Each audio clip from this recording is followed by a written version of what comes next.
We are so excited to have with us today Nick Anderson, who is the head of the National Tax Credit Practice for Spencer Fane Law Firm located in Denver, Colorado. And he's going to be talking to us today about the federal renewable energy tax credits and how they may become, how they are transferable. And as much as we know, which we don't know everything yet, but he'll be talking a little bit about his practice, what we do know about the Inflation Reduction Act, and whatever we can convince him to share as far as what might be coming down the pipeline, we'll ask for a little bit of that as well. And if you have questions as we're going, feel free to raise your physical, virtual hand or put something in the chat box. And as soon as we get to a good not stopping point, but like a good point to be able to ask some questions, we'll go ahead and pop those in. And we'll have some time at the end if people have additional questions at the end. So Nick, I will pass it over to you, and we're really excited to learn from you. Thanks so much for joining us today. Thank you, Ariel. Hello, everyone, and good morning. I appreciate the time to talk here about some of the new things that are coming with the Inflation Reduction Act that was passed last August.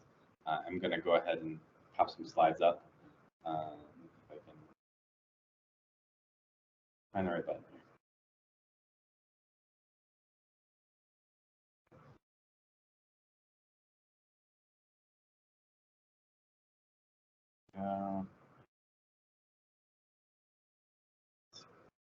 Are slides sharing?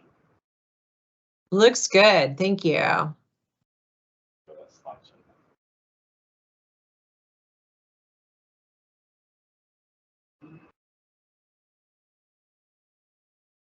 Okay. Hopefully that is useful for everyone. So this.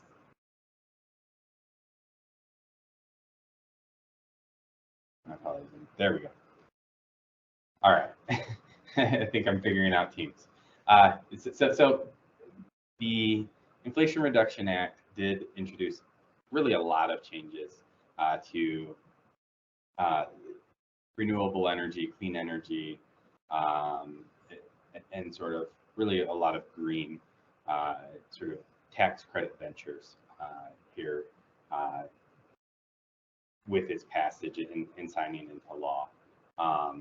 One of the big changes is a transferability of the credit, sort of similar to our state tax credit certification, which makes them much more freely transferable, tends to require less documentation than some of the more traditional federal tax credits, such as low-income housing tax credits, historic tax credits, new market tax credits, and of course, sort of the legacy renewable energy tax credits. These are, renewable energy tax credits have been around for quite some time. They are something that the law has provided for quite a while, supporting projects ranging from solar to wind energy to biofuel, methane capture. So they are something that we're very used to. The industry is relatively mature, although it's still sorting out certain kinks and the like. But it is something that we've seen a lot of over the years. But kind of going into some of the changes, there was an, extension of sort of the legacy advanced manufacturing tax credit that's sort of an advanced energy project credit. This credit was an allocated credit. In its first allocation round back in the either 90s or 2000s, it was 2.3 billion that was allocated. This round is going to be 10 billion total under the Inflation Reduction Act, but it's going to be done in two phases. So the first phase, which is going to open May 31st, is $4 billion. And so, we do expect that to be a very competitive allocation process and application process. So, certainly project developers and the like will need to begin, getting their applications in order. They're going to need to provide sort of a project prospectus on what they anticipate doing and what sort of, I guess, why their project is worthy of these credits. But from a basic level, the Advanced Energy Project Credit is going to be a 30% tax credit on the qualified investment for the project basis in the eligible property that's placed in service in the tax year. So placement in service typically is associated with some sort of certificate of occupancy or something similar. Obviously, solar projects often don't have a certificate of occupancy, so that might be from the turn on date, so that where it's generating kilowatt hours. So it's generating actual electricity, producing electricity. Again, we're talking about $4 billion in this current application round. Treasury Secretary Yellen has shared that she does anticipate guidance coming out related to this, both on the application process, sort of some of the standards that they're going to be looking for projects to meet. Certainly there's certain amounts that are being set aside for projects, that are close to closed coal mines or retired coal plants. So, certainly, those are very applicable and very important because, and those are industries that we're trying to replace. And so not wanting to displace those workers and families and jobs and communities, there is some prioritization for putting some of these projects into locations that had previously housed some of these legacy technologies that frankly the world needs to begin replacing to help ensure sort of our energy independence and clean energy future.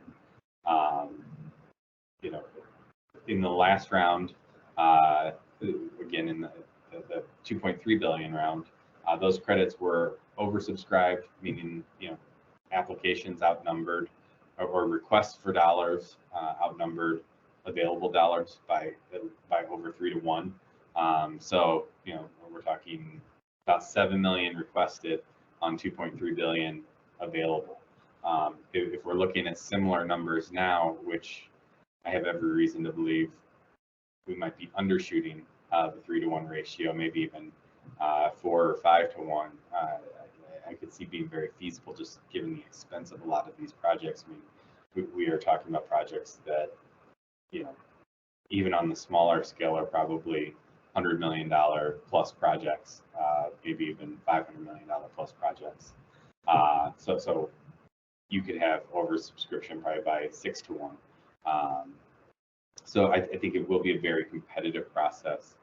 So hitting some of the metrics, which obviously location, you might be, I guess, maybe luckier on that one, or not luckier, as the case may be.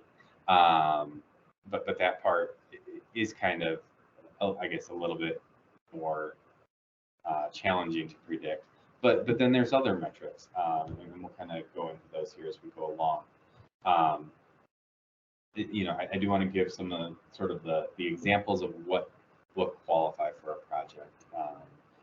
These are things that we do know sort of already, which at this point is very important, just in being able to sort of target, okay, this is a project that we can find that might qualify for these credits, and that should get an application in, because it is going to be competitive, and you don't know if when they open up the second $6 billion, whether your project might have died on the vine, might have progressed too far to qualify for credits.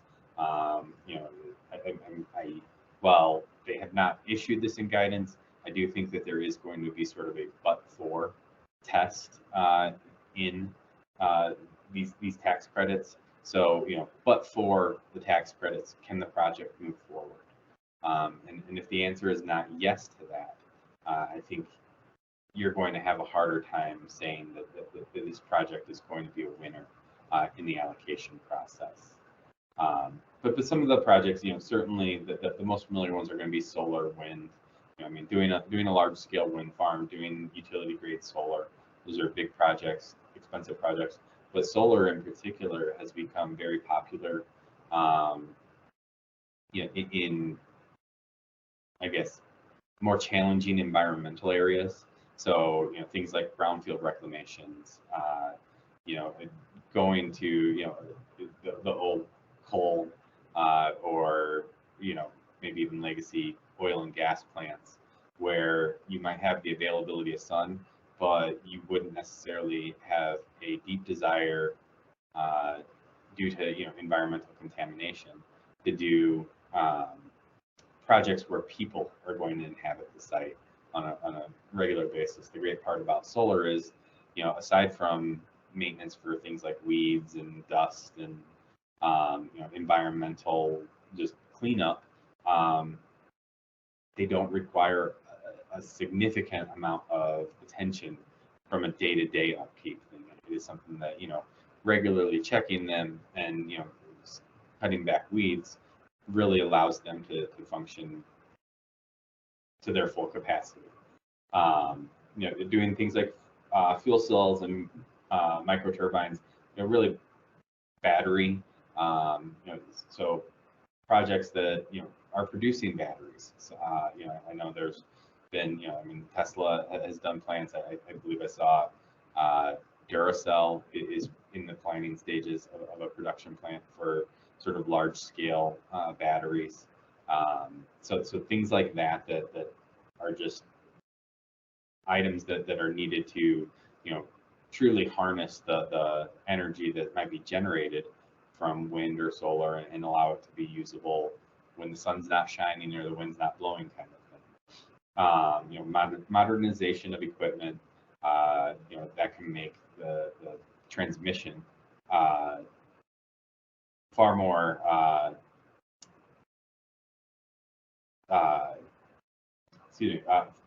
far more efficient, which is certainly a huge thing in allowing these projects to perform to their full potential.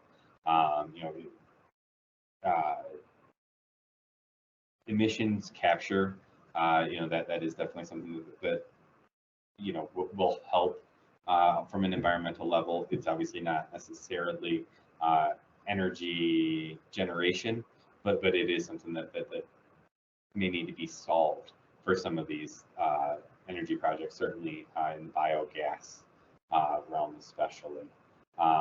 So, and then obviously, relating to vehicles, I think charging and infrastructure, that is one of those problems that needs to be solved for wide scale adoption of electric vehicles, both at the consumer level, but also the commercial level. Replacing buses and semi tractors with an electric vehicle, it is challenging at this point because of the lack of infrastructure, not necessarily the inability from a technological standpoint to have sort of an electrified engine driving a semi, but having the charging stations necessary to make a cross-country trip with those kinds of vehicles. That can be a huge hurdle that we are looking that these kinds of credits are hoping to address. But then kind of going into the I guess the things that will set an application apart. There are bonus credits available, but even when there may be no bonus available to a project. So some of the energy credits, can range from a 6% credit to a 30% credit. And the bonus that's available in the tax credits can be huge. I mean, a difference of 24% is, massive in these. And so, depending upon the type of project, there can be bonus available. So, one of the things the Inflation Reduction Act has done is, some of it's also where we're transitioning. A lot of tax credits in sort of the legacy code have been technologically specific. So, for example, there are tax credits for solar generation. There are tax credits for wind farms. There are tax credits for biogas. As we kind of move forward in timeline under the Inflation Reduction Act, those are we're going to see sort of the energy credits become more technologically agnostic. So we will see the energy go from this is the solar credit to you have a credit because you're generating energy. You're generating kilowatt hours of clean energy, whether it's with solar, with wind, with any of those kinds of things. And so those are certainly items that I think will as we see that transition, that will sort of be our baseline with the 6% credit, and then there will be the bonuses. And for a lot of those, there's more social equity involved in that, rather than can you jump up your kilowatt hours to a more efficient level, or generate additional kilowatt hours beyond what your project was estimated at when it was placed in service, but to boost some of the social equity. So putting solar and or wind projects into low-income communities. In particular for those ones, some of those can be more small scale. So you would see solar panels on top of housing facilities, so apartments. So rooftop solar for apartments that's passing on energy savings to the residents. Doing the same thing with, it is possible to do sort of small scale wind. That one's certainly, I think, technologically we're working towards that. And so it's anticipating a little bit more at this point. But so those low income communities are defined sort of by reference to the low income communities qualified census tracts under the new markets tax credits, which is under section 45 capital D of the Internal Revenue Code. Generally, those communities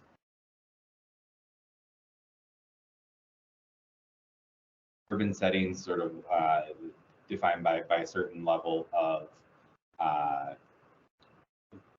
income relative to the greater population of the area.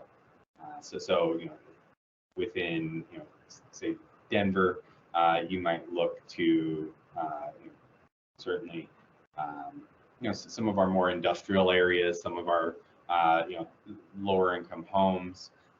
Those are going to be our communities that have some of those census tract sort of capabilities. Certainly, I know of one right over near the Western Sox Show complex.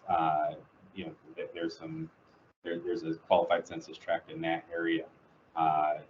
There's some projects that are looking to go with new markets, but also potentially with some of the energy credits now, just sort of given the boost that's being done. I think the Biden administration and certainly the wider Congress, both House and Senate, particularly when the Inflation Reduction Act was passed, being sort of a Democratic majority on both sides, did go in with a sort of social equity goal to kind of benefit some of our low-income communities by providing clean energy within them. Spreading out the market participants away from sort of just the traditional players within the communities, and to provide benefit within some of these communities. Certainly, both through lower utility bills, which can help, sort of in the day-to-day income for a lot of the low-income, members of the community, but then also increasing the viability of these technologies and sort of desirability, because they're everywhere. They become more ubiquitous. You might have early adopters in sort of suburban communities and the like. Certainly, I think if you drive around some of the neighborhoods, really anywhere around the metro area, you start seeing sort of rooftop solar, already present on a number of homes. And so I think as you sort of see some of those things become more ubiquitous, the adoption everywhere becomes easier. But within the low-income communities, you probably need to incentivize the adoption a little bit more readily and more directly, because economics can be a barrier to entry.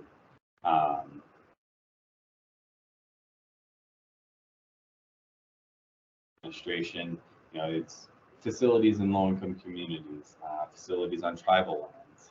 A lot of those can be more remote and have more challenging access. So providing things like clean energy and affordable energy can have a hugely significant impact, both in their reliability and availability of clean energy. Doing facilities that include low-income housing credits. So,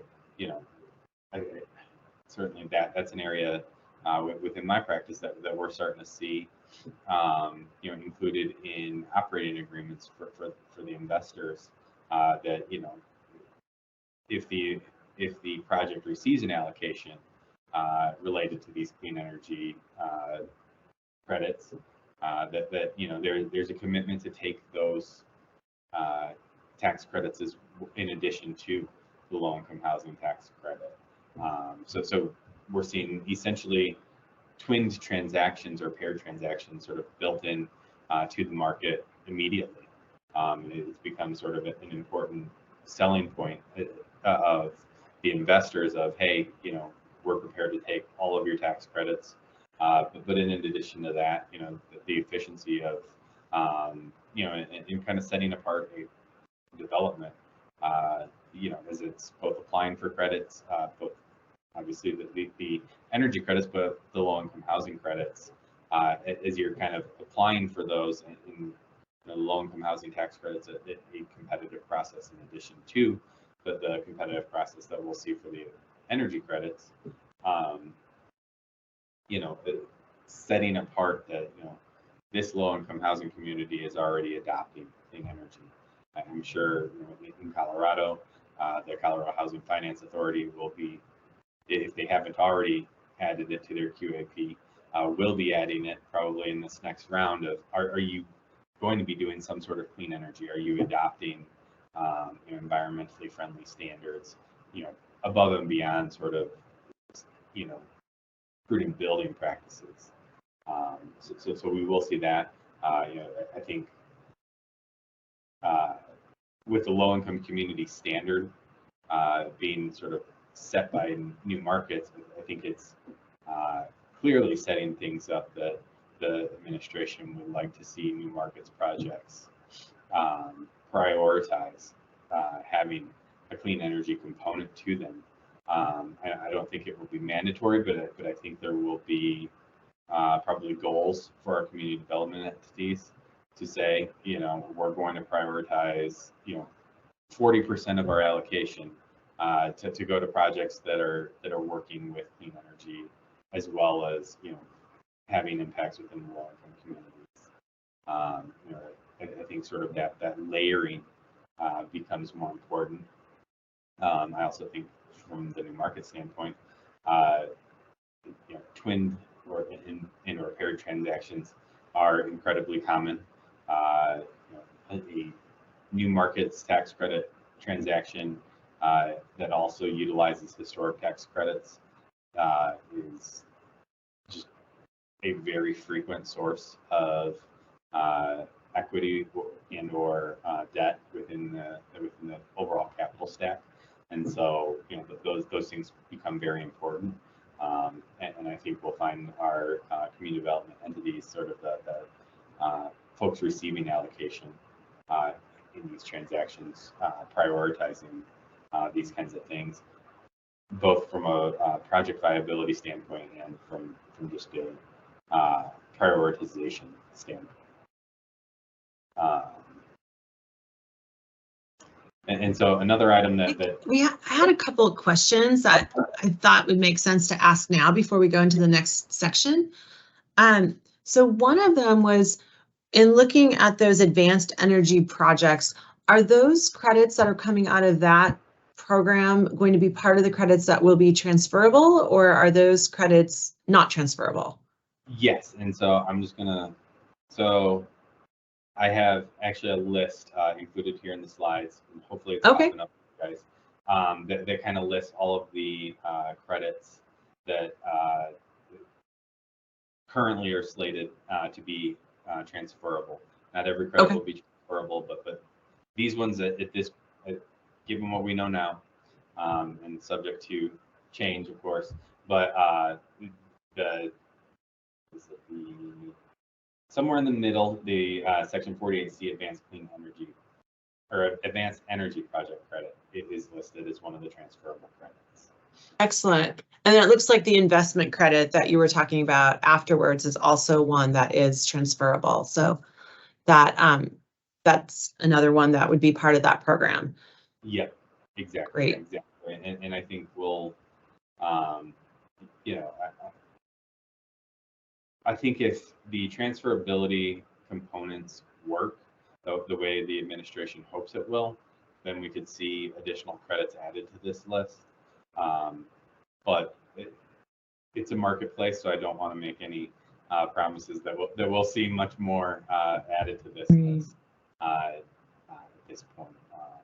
But I'll, unless you would like me to go ahead, I'll hold off on talking more about the transferability yet, because I know that's sort of the most interesting part for this conversation. So I was saving it till the end, so everybody sticks around. Great. The other question that I had about the advanced energy projects, you talked about how competitive they are.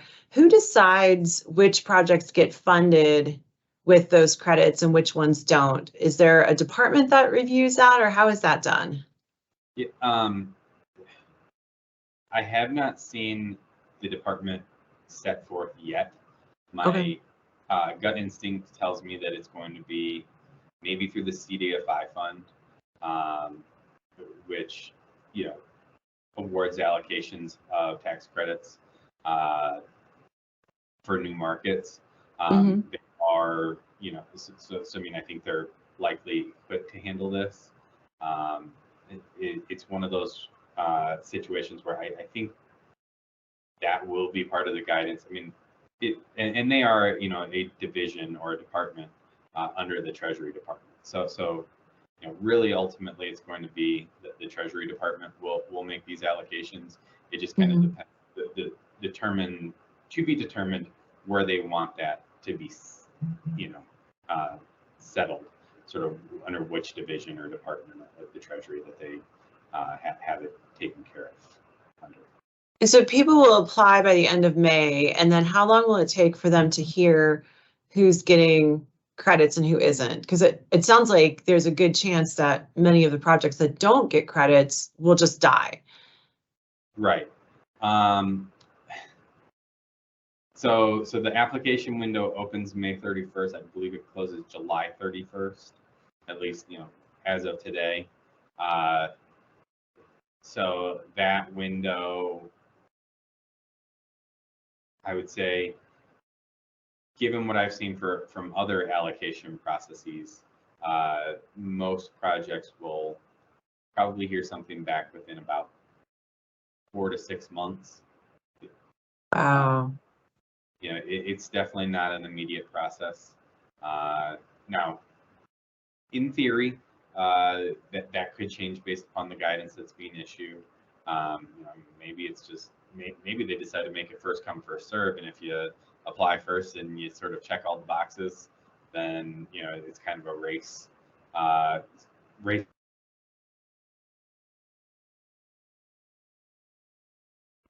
I think it's much more likely that they will have some sort of scoring system that they're going to try and implement, where they're evaluating the projects and the feasibility of the projects and awarding based upon those, which is why it will take several months to review. I mean, when you only have a couple members on the available staff and they're going through and scoring things, it just becomes a little bit more of an. I'm sure it's a big job.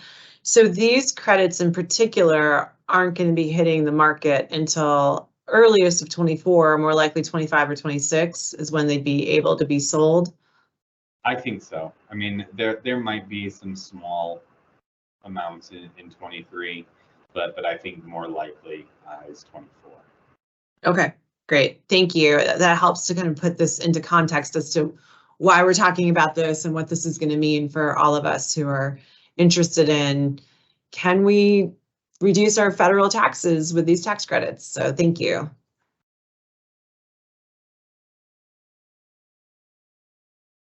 As you're looking at projects, evaluating projects, it's important to have the context of, okay, this is a project that, is likely to, or it seems capable of receiving an award of allocation. Again, with limited resources, it can be so competitive that identifying a project too late might make it so that the credits are absorbed by other investors or something similar. So I think having sort of a prudent diligence sort of list on the front end will allow you to identify more viable projects that are more likely to get tax credits on the back end. And so kind of turning back to the bonus credits, in addition to the location-based component, there is sort of prevailing wage and apprenticeships components. So I'm not going to belabor this one for too long. But prevailing wage basically is that ultimately our taxpayer, our entity that receives sort of the award of tax credits, must ensure that the people working on the projects, either construction, repair, alteration, renovations of their facilities, are paid sort of prevailing wage amounts, which are amounts set by the Department of Labor. Oftentimes, I think, at least historically, you would think of these as almost union type jobs or near union jobs. So that will be something that I think makes this process even more competitive, right? Because finding the general contractors that either are already paying these prevailing wages or that have sort of the compliance knowledge to ensure that all of their subcontractors are paying prevailing wages can be challenging. So it kind of goes to speaking to finding good partners. It's from the tax credit side of things. Obviously, we want to find good partners that are going to ensure that the tax credits are delivered. But I think from the project side, they need to find good partners that can comply with some of these prevailing wage requirements in availability of apprenticeships, which I think a lot of this is looking to, again, by putting these projects within low-income communities and utilizing apprenticeships and prevailing wages. I think a big goal of the administration's has been to try to provide better jobs within these low-income communities. Certainly, oftentimes you can more readily hire folks within the low-income communities when you're doing the projects in those same communities. So I think it's in furtherance of their other goals. And now, kind of moving to the monetization of the tax credits. So there is a refundability component. That component is, more limited in the taxpayers that are able to take advantage of their refundability component. So certain tax exempt entities, state and local governments, tribal governments. This can include, we're waiting for additional guidance, but this may include folks like school districts and sort of some of your utilities, cooperatives that may be able to take advantage of the refundability component of some of these tax credits. It is limited. I already put up the list, but I will show it again. To sort of those certain tax credits, so it does not change sort of the federal principles of selling tax credits for things like historics or new markets or low-income housing. Those still apply. For historic, especially the historic boardwalk case requiring sort of a true investment is still applicable, and so we wouldn't want to ignore that. And that certainly, if you don't take advantage of the refundability or transferability of the credits, those traditional structures that we've used from an investment standpoint will still apply. But there is, in addition to refundability, there is transferability of the credit where it can be sold, essentially certificated, just directly to third parties, sort of a fairly standard tax credit transaction from the state side of things, where we have certificated credits. But for the first time, it's now applicable from a federal credit standpoint. So the types of tax exempt organizations, they can choose either the investment or production credit. Energy credits in general, you can either generate a tax credit on the production side, which will typically involve the project receiving the tax credits. I would say these are far less common in my experience, because most of the time, if I'm getting involved, it's an investment credit because you need the overall investment structure. The project isn't generating enough taxable income to take tax credits based on production. So investment credits typically are based on, a lot of the offset on the installation costs or the build out costs for clean energy systems. So the installation of the solar panels, the acquisition of the solar panels, rather than the overall production of kilowatt hours by the solar panels.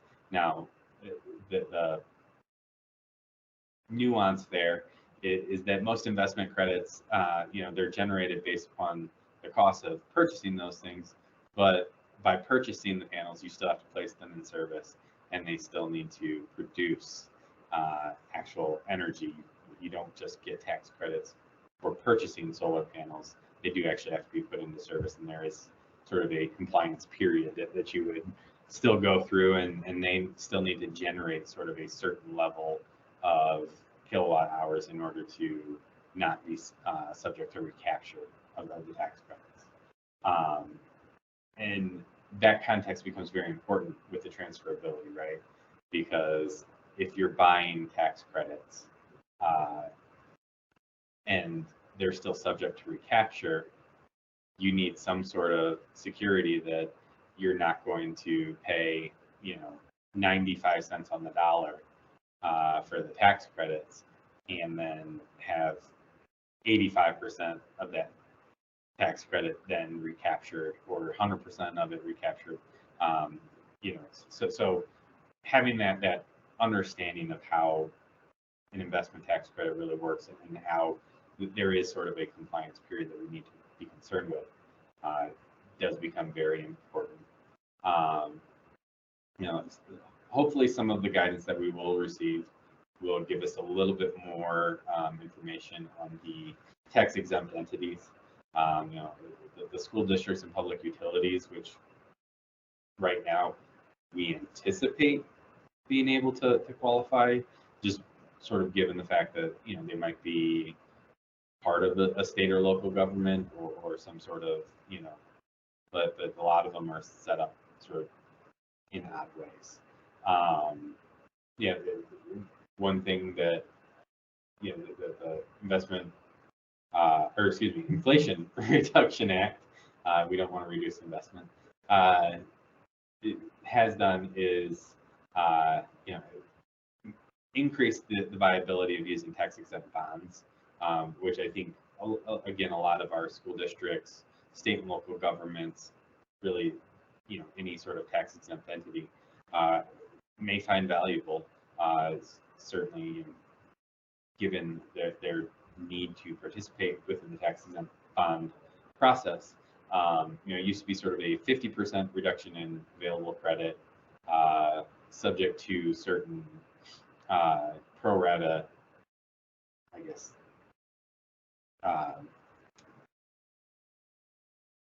basically, if you were only using your tax exempt bonds to partially fund your clean energy facilities, then you would, on a pro rata basis, reduce that available credit. So, if 80% of your facility were being funded by the tax exempt bonds, then you would only have a 40% reduction in available credit. Now, the Act reduced that 50% number very significantly down to just 15%, which increases the available credit using tax exempt bonds by 35%.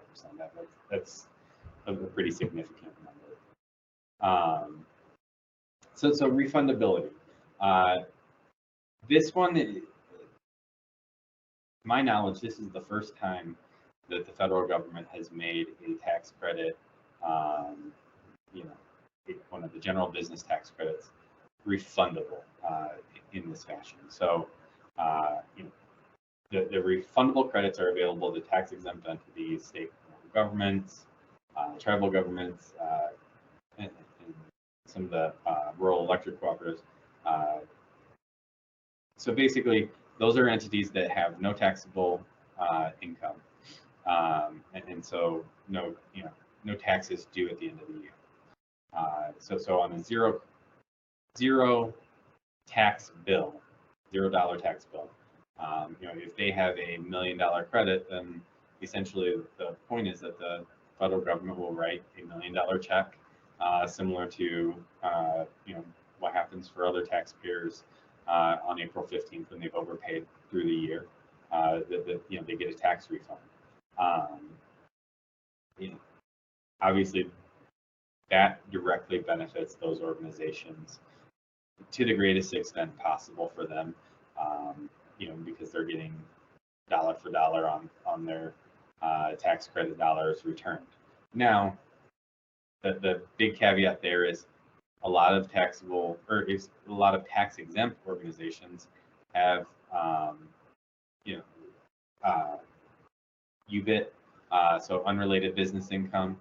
So if any tax exempt entity were to have unrelated business taxable income that they did owe taxes on, they would not get a full refund. So, monetizing these tax credits may still actually be more advantageous for them than offsetting against, what taxable income they may have and then taking a refund on any excess. And there is a limited time period for this. So the constructions need to begin prior to 2026 in order to take advantage of the refundable credit. The transferable credits, though, are really just applicable to certain credits. Again, the list will be on the next page, but it allows sort of a exit from the traditional tax equity structures that are frequently used. Especially in the clean energy realm, those tax credits usually use the sort of 99.5, or excuse me, 99.1 and then 595 flip. So an equity flip structure to sort of help show that this is a true investment, isn't just a straight purchase of tax credits. It is intended to comply with guidance that was issued after the historic boardwalk structure. For most tax credit practitioners, if you've seen a historic tax credit transaction, you've also seen a renewable energy tax credit transaction because they're structured identically. And so this would certainly flip that on its head. It makes the tax credit sort of fully transferable on essentially certificated manner. There are some challenges to it, but certainly not ones that cannot be overcome. The project owner will need to make an election within the tax year that they are selling the tax credits. It can be that essentially that cash will not be treated as gross income to that taxpayer, which is a huge boon because you don't have to pay taxes on that cash received, which is actually kind of unique in the tax credit realm. Generally speaking, when you exit a new market tax credit transaction, unless you had a tax exempt entity, your project borrower has cancellation of indebtedness income. That they have to account for. For the exit from a low-income housing tax credit transaction, you can have income on the exercise of any sort of put rights because maybe you're selling for below fair market value kind of thing. So making that election, not having to include the cash in gross income is great. But obviously that the cash paid for the tax credit is not deductible by the tax credit purchaser. So no double dipping. You're getting the tax credit, you don't get a corresponding deduction. I don't know if anybody's shocked by that development. It must be made on or before the due date for the tax return. So, the April 15th, right? Is sort of your deadline to make that election. I think maybe with additional guidance, they'll potentially extend that out to the September 15th deadline.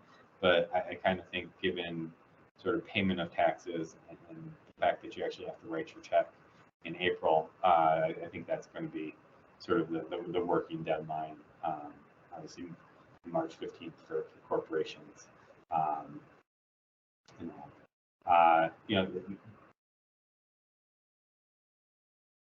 there is, I guess, not quite a consensus within the tax credit industry as it relates to the transferability and how viable of an option this will be.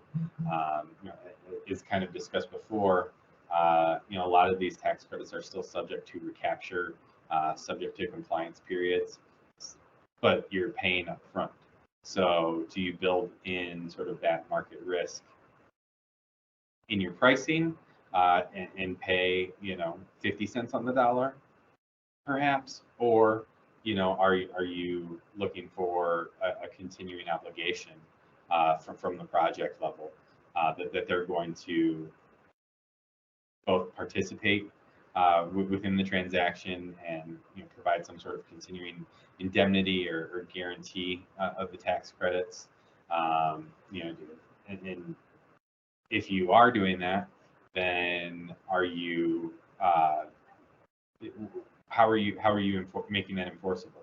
Do you have to escrow certain amounts and release them, annually, in a pro rata amount, or are you taking a letter of credit? How are you going to enforce a guarantee over the course of say 5 years when the cash was given on day one?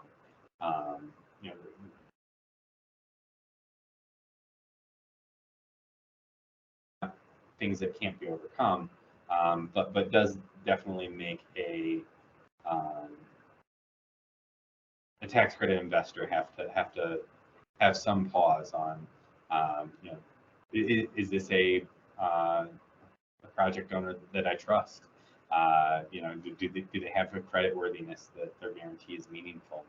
And what additional diligence do I need? What additional participation in things do I need in order to make this work for me and allow the transferability to be a comfortable position?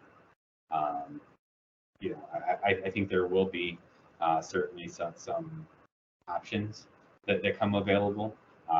Tax credit insurance has kind of emerged over the last couple of years as something that people can take advantage of.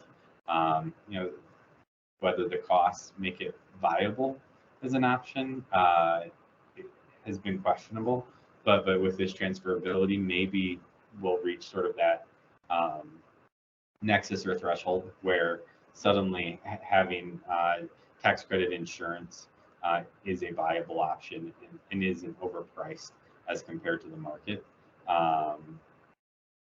So those are things that are to be determined. But frankly, that's not necessarily on guidance from the Treasury. That is as the market develops, as folks take leadership within this industry and help set the market. Being able to say, okay, this kind of indemnity, this guarantee provide sort of sufficient satisfaction that we are going to receive the benefit of the bargain, so to speak, of receiving these tax credits and not having them subject to recapture, not going to lose them in audit. That's sufficient for us, and will kind of emerge over time, more than anything, but definitely something to be mindful of as transferability becomes an issue. So again, this is the list of credits,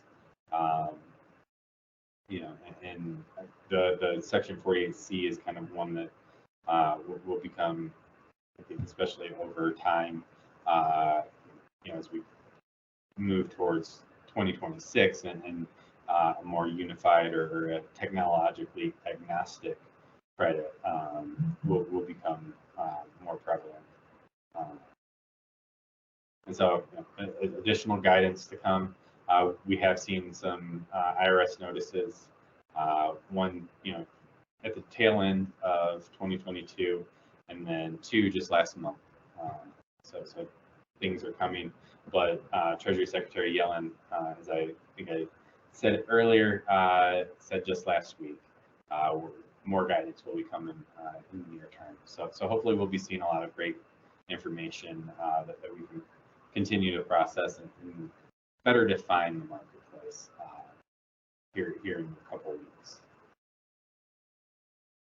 And that is it. I told Ariel I will send the slides over to her after this is done, and I'm more than welcome to share them with everybody, including anyone who may download the presentation. Excellent. Thank you so much, Nick. I'm curious if anybody has questions that they want to ask in the last couple of minutes we have left.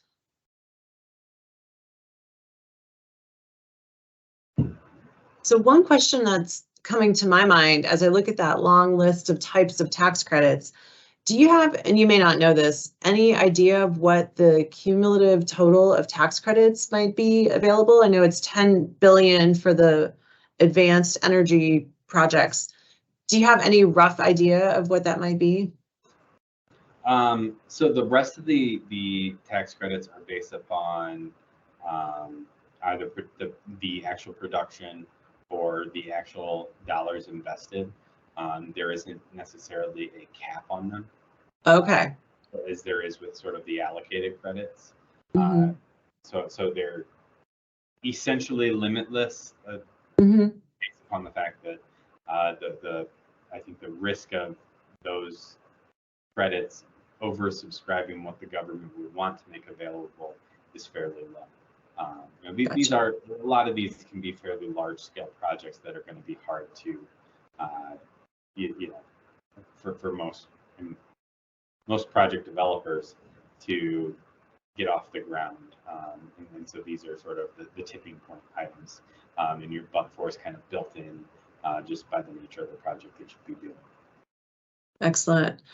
Well, we really appreciate you taking your time to spend with us this morning, and this is really helpful, and I know there's a lot more to come, so we'll be sure to invite you back in after we get more guidance and you can help us interpret what the heck it means. So thank you very much. Thanks for sharing your slides, which Bianca will send out to everybody on the call, and as well as this video will be available. So if you have any friends or colleagues that would be interested in this, we are welcome to share that with them and let everyone get to see all the great information you have. So thanks again. We appreciate you. Thank you.